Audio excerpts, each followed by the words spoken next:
안데르센의 동화. 벌거벗은 임금님. 아주 오래전 세상에 수많은 임금님들이 계시던 그런 시절이었어요.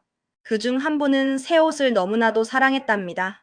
얼마나 사랑했느냐면 옷을 사는데 돈을 아끼지 않고 자기 모든 재산을 몽땅 쏟아부었을 정도였죠. 나라의 군대에는 관심조차 없었고 멋진 연극을 보러 가거나 푸른 숲속을 마차로 신나게 달리는 일에도 전혀 흥미를 느끼지 못했어요. 오직 새롭고 화려한 옷을 입고 자기 자신을 뽐내기 위해서만 그런 일들을 했죠. 하루에도 몇 번씩이나 옷을 갈아입었고요. 보통 왕이나 임금님에 대해서 지금 회의 중이시다라고 말하는 것처럼 이 임금님에 대해서는 사람들이 이렇게 말하곤 했어요. 임금님은 지금 옷 갈아입는 방에 계십니다. 임금님이 사는 도시는 정말이지 즐겁고 활기가 넘치는 화려한 곳이었어요. 날마다 수많은 낯선 사람들이 이곳저곳에서 찾아왔죠. 그러던 어느 날, 그 많은 사람들 틈에 두 명의 아주 나쁜 악당이 나타났답니다. 이 사람들은 자신들을 세상에서 가장 솜씨 좋은 직공이라고 소개하며 어떤 옷감도 짤 수 있지만 특히 세상에서 가장 훌륭하고 특별한 직무를 짤 수 있다고 자랑했어요. 그들의 눈빛에는 묘한 자신감이 넘쳤고 말투는 능숙해서 듣는 이들의 마음을 단번에 사로잡았어요. 그들은 자신들의 재능이 얼마나 뛰어난지 그리고 그들의 손끝에서 탄생할 옷감이 얼마나 경이로울지에 대해 끊임없이 이야기했죠. 그들이 짠 옷감은 색깔도 무늬도 너무나도 아름다울 뿐만 아니라 그 옷감으로 만든 옷은 특별한 성질이 있대요. 세상에 그 옷감은 그 자리에 어울리지 않거나 어리석은 사람에게는 아예 보이지 않는다는 거예요. 마치 마법처럼 오직 현명하고 자기 역할에 충실한 사람에게만 그 찬란한 아름다움이 드러난다는 말이었죠. 이 이야기는 도시 전체에 빠르게 퍼져나갔고 사람들은 반신반의하면서도 은근히 기대하는 눈치였어요. 와, 그 옷 정말 귀한 것이겠구나. 이런 놀라운 옷감이 있다니. 임금님은 속으로 깜짝 놀라며 생각했어요. 그의 얼굴에는 감탄과 함께 깊은 만족감이 떠올랐어요.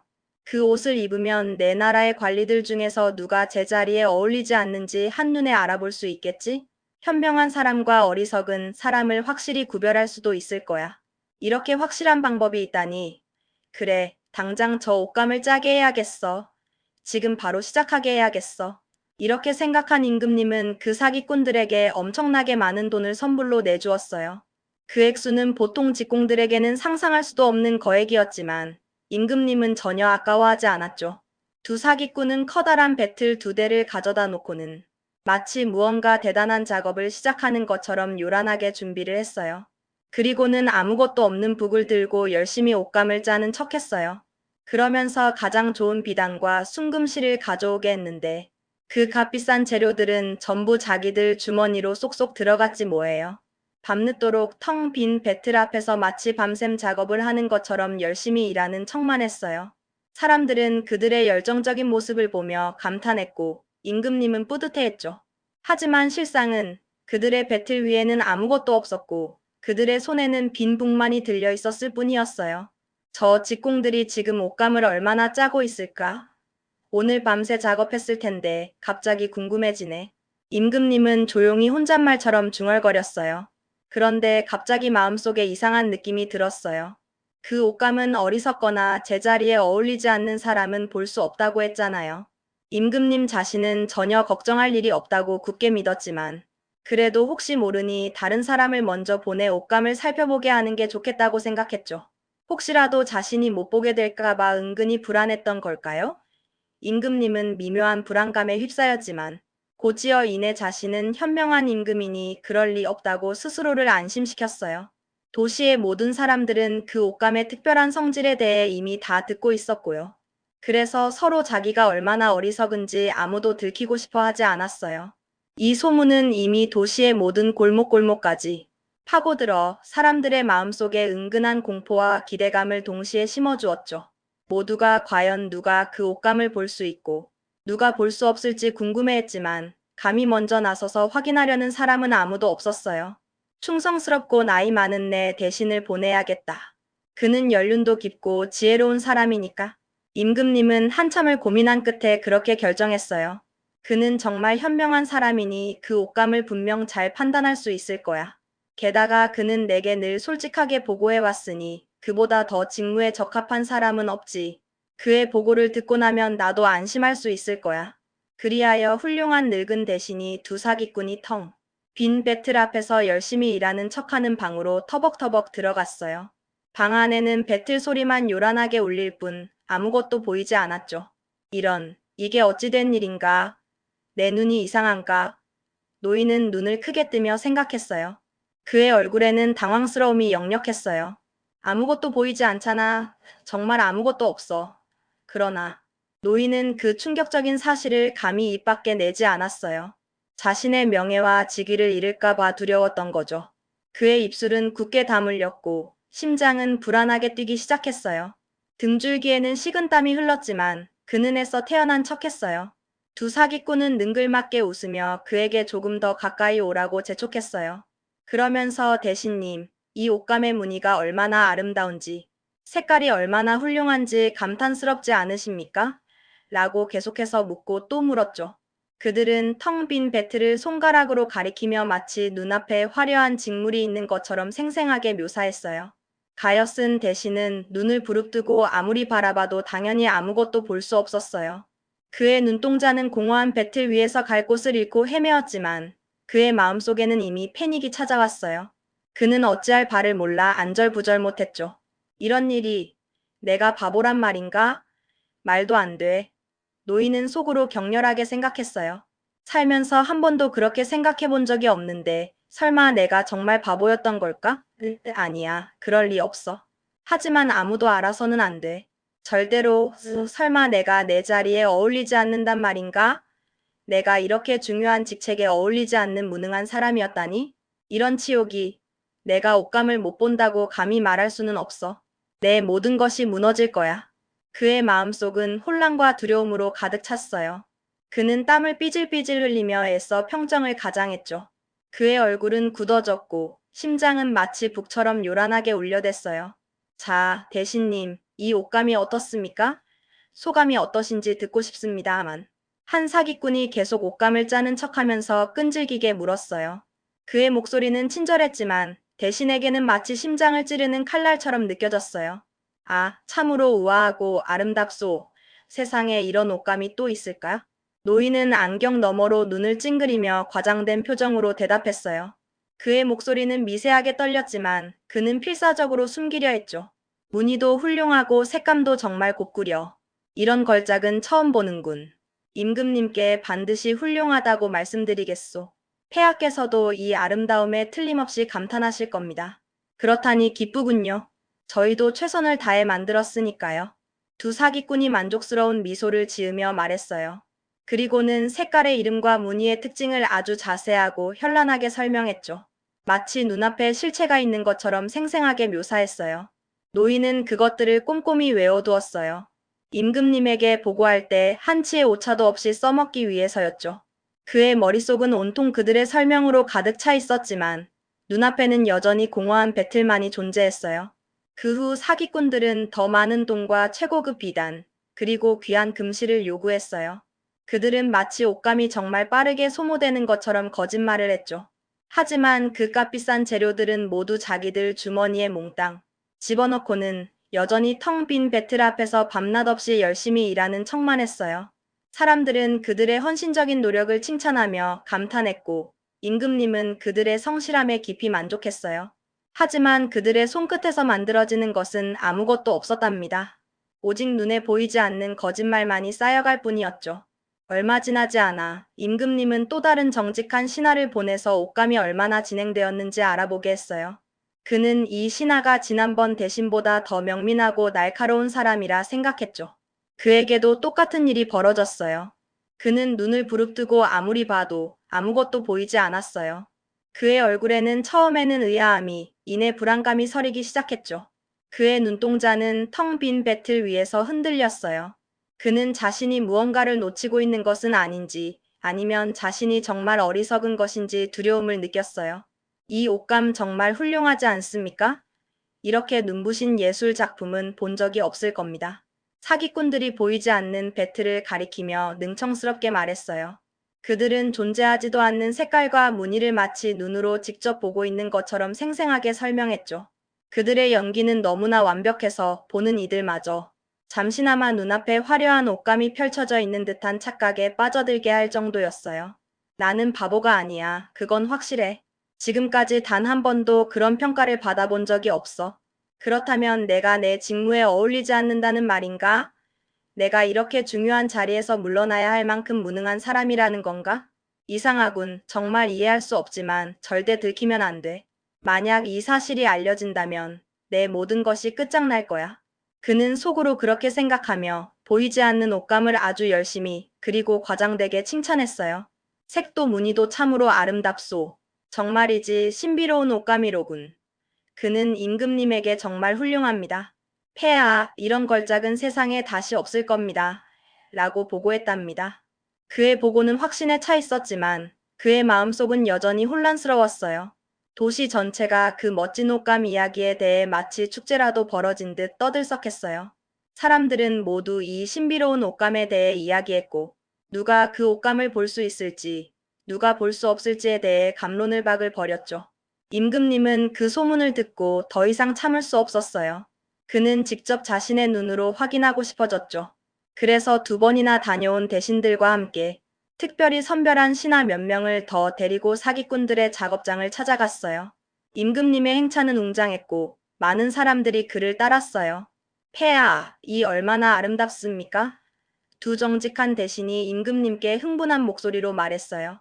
그들은 마치 눈앞에 최고의 예술작품이라도 펼쳐져 있는 것처럼 감격한 표정이었죠. 보십시오. 폐하, 색도 곱고 무늬도 정말 훌륭하지 않습니까? 이런 옷감은 세상에 단 하나뿐일 겁니다. 그들은 아무것도 없는 배틀을 손가락으로 가리키며 임금님께 설명을 더했어요. 그들은 자신들은 못 보지만 다른 사람은 분명 볼 수 있으리라고 굳게 믿었던 거죠. 아니, 자신들만 못 본다는 사실을 인정하기 싫었던 건지도 몰라요. 이럴 수가. 내 눈에는 아무것도 안 보인다니. 이건 정말 큰일이야.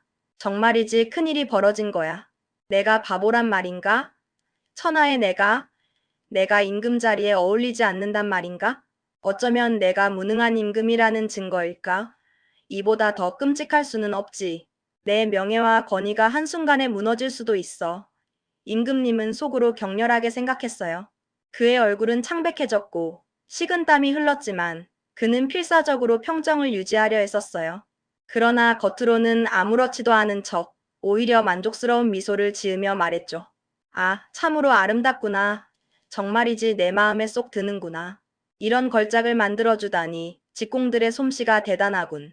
임금님은 텅 빈 배틀을 보며 여러 번 고개를 끄덕였어요. 자신이 아무것도 보지 못한다는 사실을 다른 사람들에게 들키지 않으려고 애썼던 거예요. 그의 연기는 완벽했지만 마음속은 불안감으로 가득 차 있었죠. 그의 수행원들도 모두 배틀을 바라봤지만 그들 역시 아무것도 보지 못했어요. 그러나 임금님처럼 그들도 자신들이 바보가 아니라는 것을 증명하고 싶었기에 모두 입을 모아 외쳤죠. 정말 훌륭합니다. 아름답습니다. 폐하께 정말 잘 어울리실 겁니다. 그들은 곧 있을 대행진에서 임금님이 그 옷을 처음으로 입으시라고 열렬하게 제안했어요. 그 누구도 감히 진실을 말할 용기가 없었답니다. 멋지다. 근사하다. 장엄하다. 임금님의 새로운 옷에 대한 찬사의 말이 입에서 입으로 빠르게 퍼져나갔어요. 도시 전체가 흥분과 기대로 들떴죠. 임금님은 두 사기꾼에게 최고의 훈장을 수여하고 황실 전속 직공이라는 아주 영광스럽고 특별한 칭호까지 주었답니다. 그들은 졸지의 궁정의 가장 중요한 인물이 되었고 막대한 부와 명예를 얻게 되었어요. 그들의 계획은 완벽하게 성공하는 듯 보였죠. 대망의 행진 전날 밤, 사기꾼들은 16개의 촛불을 환하게 켜놓고 밤새도록 열심히 일하는 척했어요. 그들은 사람들이 자신들이 얼마나 헌신적으로 마지막 작업을 하고 있는지 보게 하려는 속셈이었죠. 그림자 속에서 그들의 모습은 마치 거대한 마법 의식을 치르는 것처럼 보였어요. 그들은 허공에서 옷감을 자르는 척, 실없는 바늘로 옷을 꿰매는 척했어요. 정교한 손놀림과 진지한 표정은 보는 이들로 하여금 진짜 옷감을 다루는 듯한 착각을 불러일으켰어요. 마침내 그들은 활짝 웃으며 마치 위대한 창작을 끝낸 예술가처럼 자신감 넘치는 목소리로 말했어요. 이제 폐하의 옷이 완성되었습니다. 임금님은 가장 높은 신하들과 함께 그곳에 왔어요. 그의 얼굴에는 기대와 함께 약간의 긴장감이 서려 있었죠. 두 사기꾼은 활기찬 목소리로 팔을 들어 허공을 가리키며 말했어요. 보십시오. 폐하. 여기 폐하의 위험 있는 바지입니다. 여기 화려한 옷입니다. 그리고 여기 이 경이로운 망토를 보십시오. 그들은 덧붙였죠. 이 옷감은 거미줄처럼 아주 가볍습니다. 입으셨는지조차 느끼지 못할 정도로 편안할 겁니다. 그게 바로 이 옷의 가장 큰 장점이지요. 폐하의 몸에 닿는 순간, 폐하의 위엄이 더욱 빛날 것입니다. 그렇습니다. 정말이지 놀라운 옷입니다. 모든 신하들이 일제히 대답했지만 그들 역시 아무것도 보지 못했어요. 그들의 얼굴에는 감탄과 존경의 표정이 가득했지만 그들의 눈동자에는 혼란과 당황스러움이 스쳐 지나갔죠. 그들은 임금님과 마찬가지로 진실을 말할 용기가 없었어요. 그저 침묵 속에서 서로의 눈치를 살피며 거짓 감탄사를 연발할 뿐이었죠. 폐하, 이제 폐하의 옷을 벗으시고 이 새 옷을 거울 앞에서 직접 입어보시겠습니까? 이 옷은 폐하의 진정한 모습을 드러낼 것입니다. 임금님은 얼른 옷을 벗었어요. 그의 얼굴에는 미묘한 긴장감이 흘렀지만 그는 애써 태어난 척했죠. 사기꾼들은 능숙하게 새 옷을 하나씩 입히는 척했어요. 허리에 무언가를 두르는 척하고 뒤에 길게 끌리는 망토를 다는 척했죠. 그들의 손놀림은 너무나 섬세해서 마치 실제로 옷감을 만지는 것처럼 보였어요. 임금님은 거울 앞에서 빙글빙글 돌며 새 옷을 감상하는 척했어요. 그는 자신의 나신을 보면서도 마치 세상에서 가장 화려한 옷을 입은 것처럼 자신감 넘치는 표정을 지었죠. 그의 마음속에서는 수많은 생각이 교차했지만 그의 얼굴은 완벽한 가면을 쓰고 있었어요. 폐하, 정말 잘 어울리십니다. 이렇게 품격 있는 차림은 처음 봅니다. 폐하의 위엄이 이 옷으로 인해 더욱 빛나는군요. 신하들이 차례차례 외쳤어요. 그들의 목소리는 감탄으로 가득했지만 그들의 눈은 공허함을 담고 있었죠. 그들은 진심으로 감탄하는 것이 아니라 그저 임금님의 눈치를 보며 거짓말을 하고 있을 뿐이었어요. 폐하를 위해 준비된 행렬의 1000개가 밖에 대기하고 있습니다. 폐하의 위엄을 온 백성에게 보여줄 준비가 완료되었습니다. 의식 담당관이 정중하고 엄숙한 목소리로 말했어요. 그의 얼굴에는 기대와 함께 엄숙함이 깃들어 있었죠. 좋다, 준비되었소. 임금님은 말하며 다시 거울 앞에서 몸을 한 바퀴 돌았어요. 그는 자신의 나신을 보며 마치 세상에서 가장 멋진 옷을 입은 것처럼 스스로에게 물었죠. 정말 잘 어울리지 않는가? 이 옷이 나를 더욱 돋보이게 하는군. 기수들은 길게 끌리는 망토를 드는 척하며 손을 바닥 가까이 내리고 허공에 아무것도 없는 것을 붙잡는 척했어요. 그들은 자신들이 아무것도 보지도 느끼지도 못한다는 것을 아무에게도 들키고 싶지 않았죠. 그들의 얼굴에는 진지함과 사명감이 가득했지만 그들의 손에는 아무것도 들려있지 않았답니다. 그들은 자신들의 연기가 완벽하다고 믿었어요. 그리하여 임금님은 화려한 1000개 아래에서 당당하게 행진을 시작했어요. 그의 발걸음은 굳건했고 그의 표정은 위엄으로 가득했죠. 거리의 모든 사람들은 환호하며 외쳤어요. 임금님의 새 옷은 정말 아름답다. 저 길게 늘어진 망토 좀 봐. 얼마나 잘 어울리시나. 세상에 저런 옷이 또 있을까? 아무도 아무것도 보이지 않는다고 감히 말하지 않았어요. 그렇게 말하는 것은 자신이 어리석거나 자리에 어울리지 않는다는 뜻이었으니까요. 그 누구도 자신의 명예와 자리를 잃을 위험을 감수하려 하지 않았죠. 사람들은 서로의 눈치를 보며 마치 보이지 않는 옷을 실제로 보고 있는 것처럼 감탄사를 연발했어요. 임금님의 어떤 옷도 그날만큼 큰 성공을 거둔 적은 없었답니다. 거짓말의 향연 속에서 임금님은 최고의 찬사를 받고 있었죠. 그때였어요. 바로 그때 군중 속에서 한 어린아이가 해맑은 목소리로 외쳤어요. 그의 목소리는 순수했고 세상에 어떤 편견도 담겨 있지 않았죠. 하지만 임금님은 아무것도 잊지 않으셨어요. 임금님은 벌거벗었어요. 저 순진한 아이 좀 보아라. 어린아이의 눈은 진실을 보는 법이지. 아이 아버지가 작은 목소리로 말했지만 사람들은 그 말에 귀를 기울이기 시작했어요. 그리고는 서로 속삭이기 시작했죠. 아이 말이 많다. 임금님은 아무것도 입지 않으셨대. 정말 아무것도 없었어. 임금님은 아무것도 입지 않으셨어요. 벌거벗으셨어요. 모든 사람들이 이제는 더 이상 숨기지 않고 소리 높여 외치기 시작했어요. 그들의 외침은 점점 더 커졌고 거짓말의 장막은 산산조각 났죠. 임금님은 깜짝 놀랐어요. 그의 얼굴은 순식간에 굳어졌고 심장은 철렁 내려앉았어요. 사람들이 오를지도 모른다는 섬뜩한 생각이 머릿속을 스쳐 지나갔죠. 그러나 임금님은 마음속으로 굳게 다짐했어요. 아니야, 나는 임금이야. 나는 여기서 물러설 수 없어. 끝까지 행진해야 한다. 지금 여기서 물러선다면 내 모든 권위가 땅에 떨어질 거야. 그래서 그는 전보다 더 똑바로 허리를 펴고 당당하게 걸었어요. 그의 발걸음은 더욱 굳건해졌고 그의 표정은 더욱 위엄있게 변했죠. 그리고 시종들은 존재하지도 않는 망토를 애써 높이 들었답니다. 그들은 여전히 마지막까지 임금님의 거짓말에 동참하고 있었어요. 하지만 이미 모든 사람들은 진실을 알게 되었답니다.